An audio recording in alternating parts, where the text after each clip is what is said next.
Alrighty, so today we're going to be interviewing another cast member for Clash Island. So the first question is, who are you? Who do you voice in Clash Island, and how long have you been voice acting for? My name is Connor, also known as RedRageKnight on the internet. I voice Moist Critical, also known as Charlie, and I've been voice acting for 3 years. How did you get the role of your character, and what was your experience in auditioning for the role? I came across the page. It was like in another Discord server where there was like a channel for like sharing some casting calls, and I saw that there.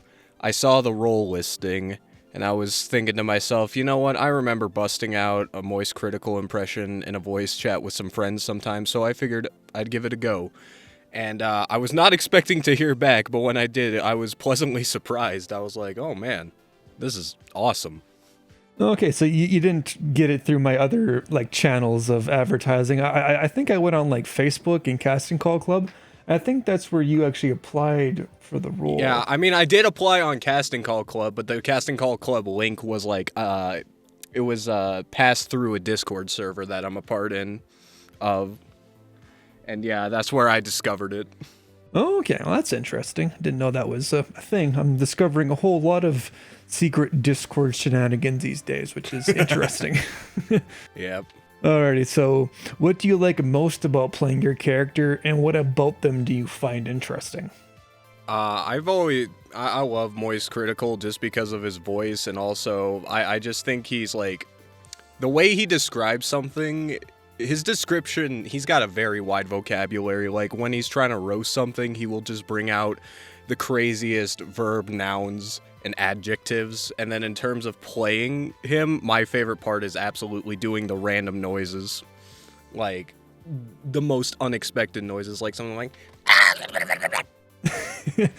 Funny enough, that scene is actually in the trailer, the Wild Thornberry's kid audio. Oh, let's go. Well, not the audio itself, but like the action of him doing that sound is in there. Hey, still great. I love that. Yeah, that was really hard to animate actually, because there's like when I do the lip sync, I have to listen to every single vowel, but you're just like going ham. So I'm like, you know what, fuck it, I'm just gonna like try and do this, just throw in like lots of fucking mouth dude, shapes. I'm so sorry.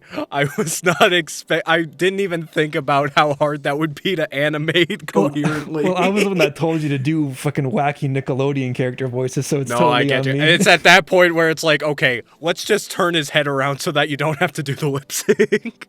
Well, the good news is his head is moving really fast, so his lip sync doesn't matter. I see.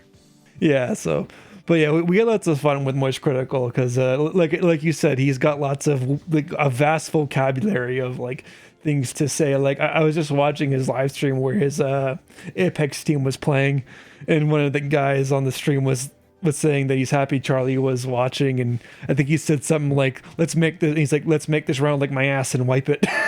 It's like Jesus Christ, and Charlie started laughing. So it's that kind of shit. No, I get you. Like he's monotone, but he's got so much personality in his words.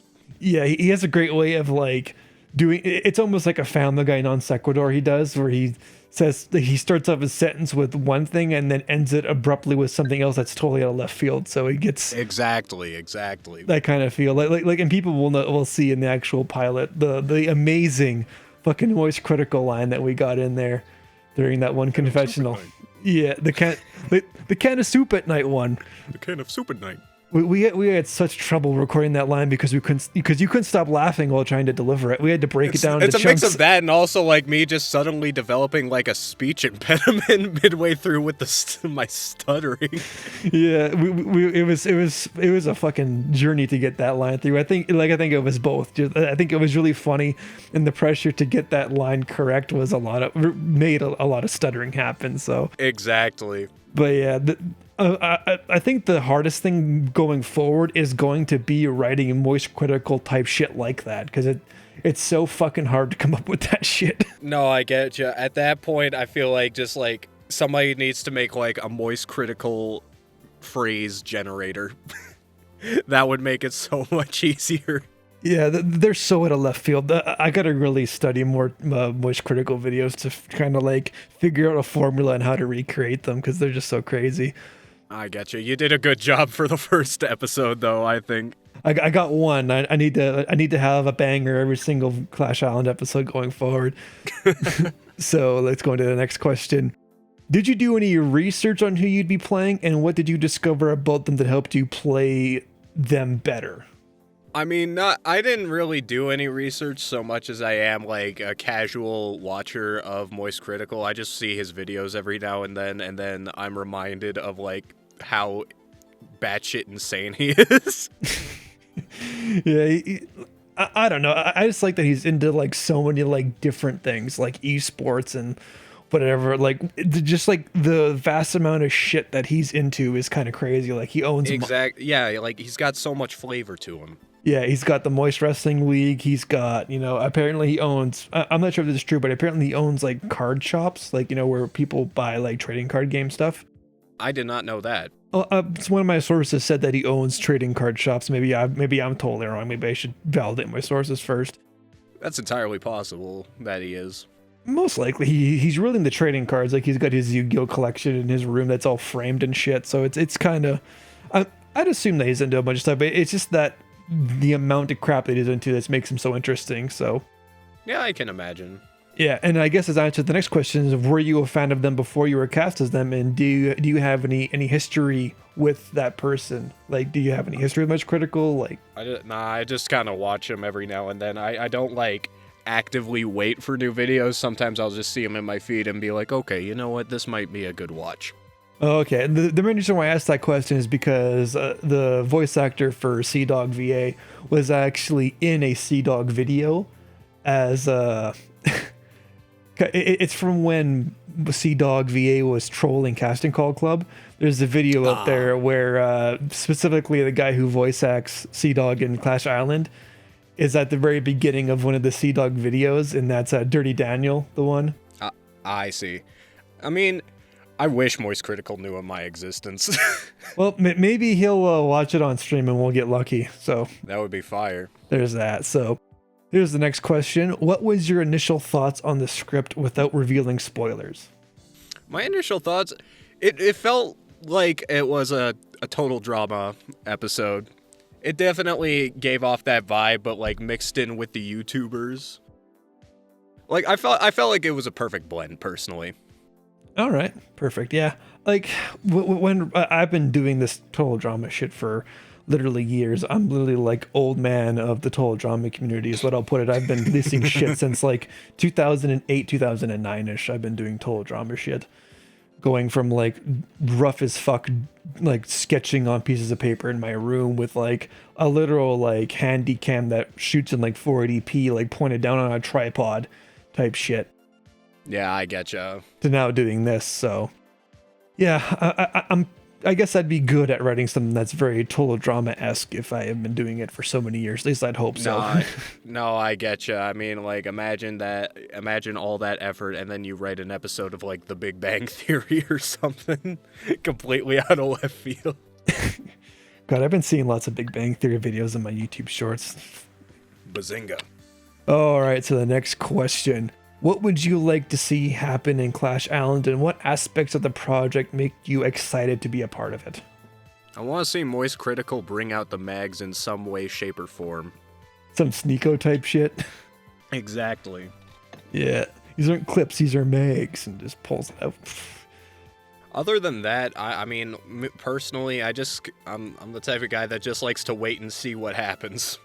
Yeah, can't really get excited about something until you know exactly how it's going to perform in the future. So exactly, like unfold. That's the way I think about it too. It's like, oh man, I'm excited about this, and I've got the next episode written, but I haven't kind of delved into like the other episodes yet. I've got ideas on what's gonna happen, but I'm not getting too hyped up. I'm just gonna write one episode at a time and see how she goes.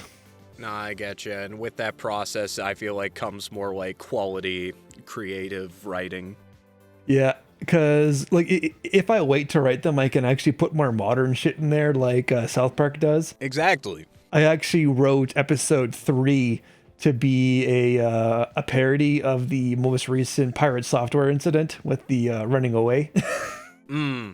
I see. Yeah, where each team kind of gets 2 mentors, and one team gets either mentored by Asmongold and Pirate Software or Tyler One and Soda Poppin', and they have to and they have to do like a VR version of World of Warcraft where it's like augmented reality, and they have to go through the same scenario that Pirate Software went through, and they have to all live.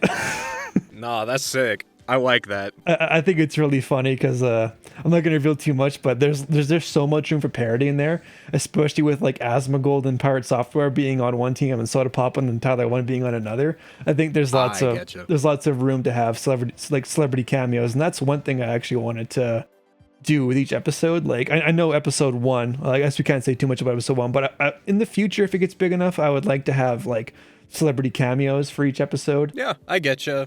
Honestly, the thing you said about like adding more modern stuff, that wasn't even a thought process that came into my mind. And then when you said that, I was like, that makes complete sense. Yeah, so it's just writing it slowly is a good way of doing it, just because I can bring in more modern shit. Mm-hmm. Yeah. So, but yeah, then let's go on to the next question. Let's see. Lots of people would like to get into voice acting. What advice or suggestions would you give people interested in pursuing voice acting? Honestly, just go for it. That's the big thing. Like, you may not start off as like the greatest voice actor. I certainly don't. I occasionally go through my casting call club profile, go to the oldest, listen to it, and I'm like, oh my goodness, the line delivery is dog shit. The echo space. Like, also learn how to sound treat your room. You don't have to do very much.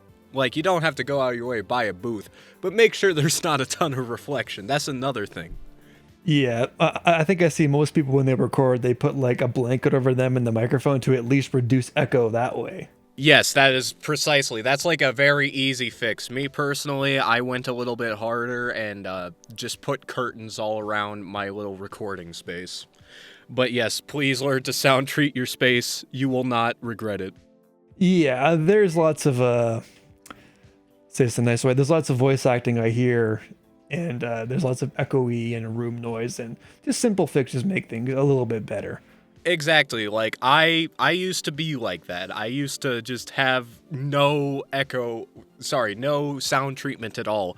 All my stuff would echo, and then listening back on it just makes me cringe. Yeah, you don't realize how annoying it is when you have a voice actor that has echo in their system until you have to fucking try and sound treat that shit. Exactly. Let me just put the D-reverb on here, and he sounds like the Tin Man now. Fuck. I can't imagine trying to de-reverb something. Yeah, that's one thing that I am not good at is audio, especially audio treatment and EQ. So I'm just like, fuck it. Let's just hope everybody has really good audio, and I don't gotta sit here and try and fuck with it. Yeah. Alrighty, and the final question: how can people follow you personally and find other projects you've been in? I got my casting call club page. I got my YouTube channel. I have a playlist on my YouTube channel of like either videos I do with friends or like actual voice acting projects that I've worked on. There's a couple different ways. And yeah, that's about it. Seems like a pretty common thing because I know the previous interviewee I had, he also said that he has a playlist on his channel of all the stuff he's been in too. So that seems like some pretty good solid advice just to compile all the things you've been in into one spot for people to easily find. I mean, yeah, just keep it together, know where to find it, just in case people are like, oh, you do voice acting? What kind of stuff have you been in? And then, boom, you just show them that. Is there any other notable roles that you have been cast in? Let me think on that. A voice character named Icarus in a New Zealand cartoon called Bone Man. And that's like on TV? Oh no, it's like a little YouTube series. I wish it was on TV. If only, that would be crazy. I've never appeared on TV unless I'm maybe like in the background as like a pixel person in like maybe a news report or something. Oh, okay. I had me thinking. I was like, whoa, geez. We got some famous people on our team here. Jeez. All right. Well, thank you for taking time to do the interview. I do appreciate you coming in here and giving people some advice and answering these questions. And I'm hoping that we can do more voicing of Moist Critical in the future with Clash Island. Hell yeah. Watch Clash Island. Support Clash Island. All my homies love Clash Island. Everybody loves Clash Island. Anyways, that's it for us. That's it for us today, everybody. Thank you for watching the interview, and I hope you guys enjoy Clash Island when it comes out. Bye-bye.